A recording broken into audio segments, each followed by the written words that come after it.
आरोही ने सच्चाई जानने के बाद क्या किया? आरोही आईने के सामने बैठी थी। पार्लर वाली उसका श्रृंगार कर रही थी। पीछे से उसकी सहेलियां हंसी मजाक करते हुए पार्लर वाली की मदद कर रही थी। आरोही पल पल अपनी निखरती हुई छवि आईने में देखकर मंद मंद मुस्कुराई जा रही थी। उसके हृदय में प्रेम की लहरें उमड़ रही थी। आज उसकी शादी जो थी, उसके गालों की लाली देखकर उसकी एक सहेली उसे छेड़ते हुए बोली, आज तो कार्तिक जीजू के होश उड़ने वाले हैं। आरोही ने शर्मा कर पलकें झुका ली। आज वो भला की खूबसूरत लग रही थी। उसकी काजल से सनी आंखें, गुलाबी होठ और गालों की लाली उसे और भी खूबसूरत बना रहे थे। उसका होने वाला पति कार्तिक भी कुछ कम नहीं था। वह भी बहुत हैंडसम था। उसके घुंघराले काले बाल, कसरती गठीला बदन और आकर्षक व्यक्तित्व देखकर कॉलेज में तो कितनी लड़कियां उस पर मरती थी, लेकिन कार्तिक ने किसी की तरफ नजर उठाकर भी नहीं देखा। वह तो बस पढ़ाई लिखाई में ही लगा रहता था। कार्तिक के पिताजी इस दुनिया में नहीं थे। उसकी माँ ने छोटी सी नौकरी करके कार्तिक और उसकी छोटी बहन मिताली की परवरिश की थी। इसलिए कार्तिक भी एक जिम्मेदार बेटा बनकर आगे सब कुछ संभालना चाहता था। इसलिए उसने इधर उधर की बातों में ध्यान न लगाकर केवल अपनी पढ़ाई लिखाई पर ही ध्यान लगाया। पढ़ाई पूरी होने के बाद वो एक मल्टीनेशनल कंपनी में काम करने लगा और उसने अपनी माँ की जिम्मेदारियों में कंधे से कंधा मिलाकर उनका साथ देना शुरू कर दिया। मिताली की पढ़ाई भी जल्दी ही पूरी होने वाली थी। अब कार्तिक की माँ कलावती जी चाहती थी कि कार्तिक की शादी हो जाए। उन्होंने कार्तिक के लिए लड़की ढूंढनी शुरू कर दी और उनकी तलाश आरोही पर आकर खत्म हुई। आरोही और कार्तिक ने भी एक दूसरे को पसंद कर लिया। रिश्ता तय होने के कुछ महीनों बाद ही पता चला कि कार्तिक की बहन मिताली के हार्ट में कुछ प्रॉब्लम है और उसका इलाज भी शुरू हो गया था। कार्तिक ने आरोही से पहले ही बात कर ली थी कि शादी के बाद वह अपनी पत्नी से यह उम्मीद करेगा कि वह उसकी जिम्मेदारियों में उसका साथ निभाए। आरोही भी बहुत समझदार थी और वह भी समझ सकती थी कि शादी के बाद एक लड़की की जिंदगी बदल जाती है। उस पर कार्तिक ने तो यहाँ तक कह दिया था कि वह आरोही के परिवार को भी अपना परिवार मानकर अपने सारे फर्ज निभाएगा और आरोही को भी उसके परिवार को दिल से अपनाना होगा। आरोही को इतना अच्छा जीवन साथी मिल रहा था और उसे क्या चाहिए था। आज वो हमेशा हमेशा के लिए कार्तिक की होने वाली थी। तय समय पर बारात आई और बहुत धूमधाम से दोनों की शादी हो गई। मिताली की तबीयत चूंकि खराब थी, इसलिए वो विवाह समारोह में शामिल नहीं हो पाई थी। शादी के बाद जब आरोही ससुराल पहुंची तो सबसे पहले अपनी बीमार ननद के कमरे में उससे मिलने के लिए गई। भाभी को देखते ही मिताली के चेहरे पर खुशी झलकने लगी। फिर कुछ रस्में हुई और आरोही अपने सुहाग रात के कमरे में पहुंचा दी गई। अब वह बेसब्री से कार्तिक के आने का इंतजार कर रही थी ताकि वह उसके साथ कुछ प्यार भरे लम्हे बिता पाए। रात के तकरीबन 10 बजे कार्तिक का फोन आया। आरोही ने झट से कॉल रिसीव किया। उसे लगा कि वो प्यार भरी बातें करेगा, लेकिन कार्तिक कहने लगा, सुनो आरोही, बात यह है कि आज मैं अपने कमरे में नहीं बल्कि मिताली के कमरे में सोने वाला हूँ, तो तुम मेरा इंतजार मत करना और आराम से सो जाना। यह सुनकर आरोही को झटका लगा और वो कहने लगी, ऐसा कैसे हो सकता है? आज हमारी शादी की पहली रात है और तुम।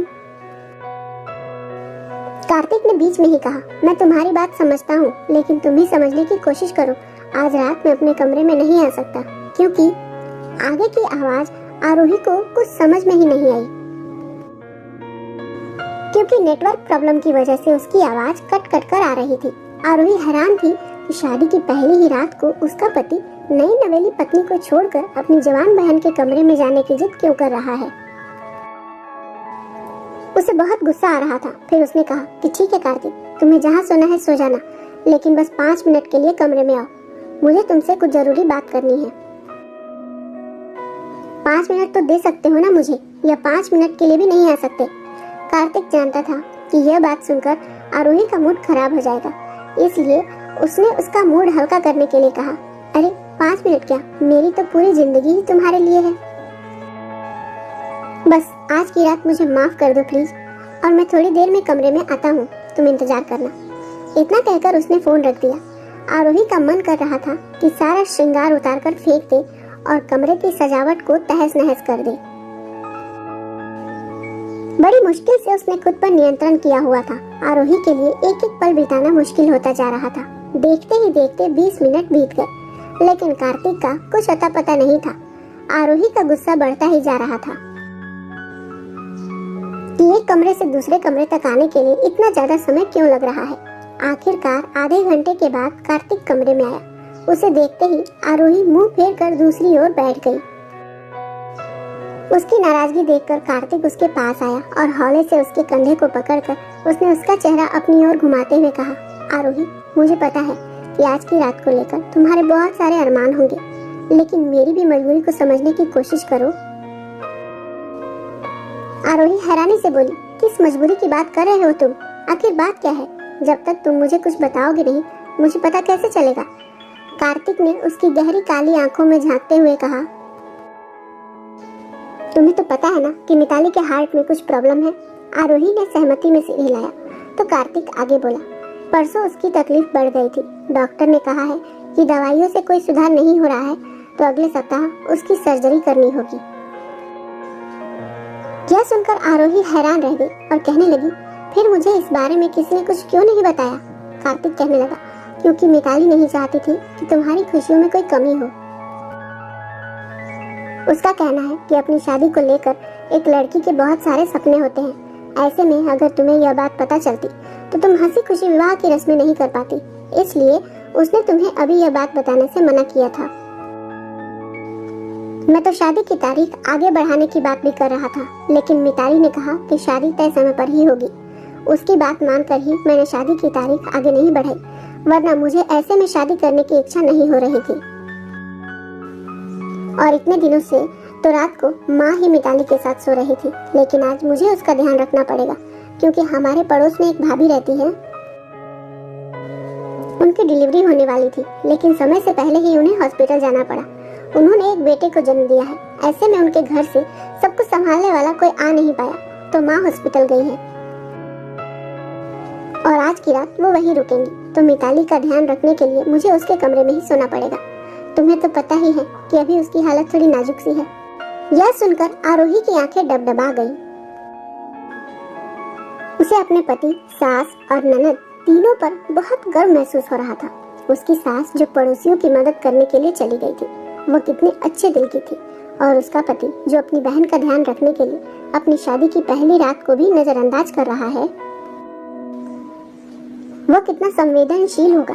और उसकी ननद जो खुद बीमार होते हुए भी अपने भैया और अपनी होने वाली भाभी की खुशियों के बारे में सोच रही थी, वो कितने अच्छे दिल वाली होगी।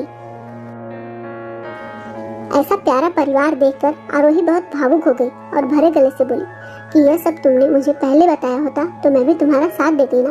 अब तुम्हें मिताली के कमरे में अकेले रुकने की जरूरत नहीं है, मैं भी मिताली के साथ ही सोऊंगी। यह सुनकर कार्तिक खुशी से भाव विभोर हो उठा कि उसकी जीवन संगिनी हर मुश्किल परिस्थिति में उसका ऐसे ही साथ देगी। उसके बाद आरोही ने अपने कपड़े बदलकर एक साधारण सा सलवार सूट पहन लिया और कार्तिक के साथ अपनी ननद के कमरे में पहुंची। उसे देखकर मिताली फीकी सी मुस्कान के साथ बोली, सॉरी भाभी, मेरी वजह से। उसकी बात बीच में काटते हुए आरोही बोल पड़ी, अरे मिताली, तुम सॉरी क्यों बोल रही हो? तुम बस जल्दी से ठीक हो जाओ, फिर हम सब मिलकर साथ में खूब मस्ती करेंगे। भाभी की बात सुनकर मिताली की आंखों में खुशियां झिलमिलाने लगी। कार्तिक ने कमरे में फोल्डिंग पलंग बिछाया और उस पर लेट गया। आरोही मिताली के पास ही थी। मिताली को भी बहुत खुशी महसूस हुई कि उसकी भाभी पहले दिन से ही उसका कितना ध्यान रख रही है।